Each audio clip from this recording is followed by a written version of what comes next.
من برای ضد آب کردن ظروف چوبیم معمولا از 3 مواد استفاده میکنم از مارک کادنس. این کار فوق براقه، یعنی وقتی روی چوب استفاده میشه، روی کارد استفاده میشه، یه کار خیلی براق به تحویل میده.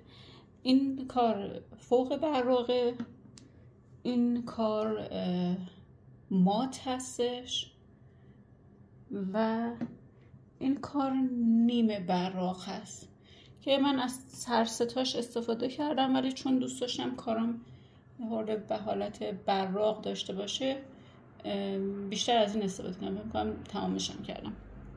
ولی چند وقت پیش من یه محصولی رو از یه شرکت توی پیج اینستا به نام ویتانو برای درای چوبی حمام و سرویس بهداشتی میخواستم سفارش بدم. بعد برام خیلی جالب بود، سوال بود که من میتونم این کار رو برای این محصول رو برای ضد آب کردن ظروف چوبیم استفاده کنم. ازشون پرسیدم، گفتن که بله.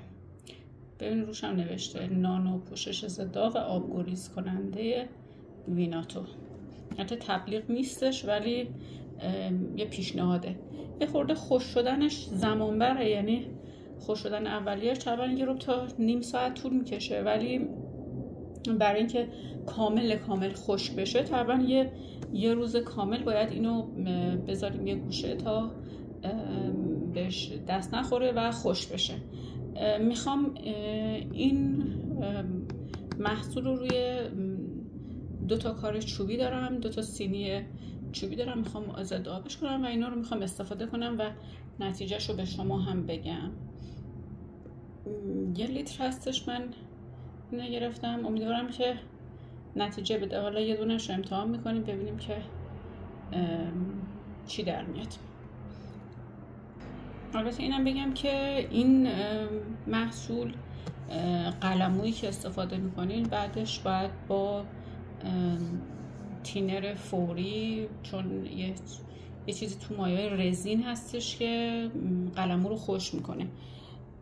این کارها چون پای آب هست در نهایت با آب میشه شست و تمیزش کرد، با آب و مایع میشه قلمو رو تمیز کرد.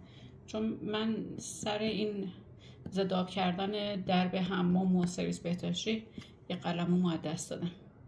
خب بچه ها، من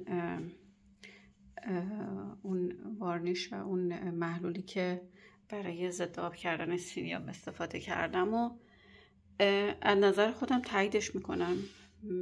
عالی بود، کارم ضد آب شده و همینطور براق شده.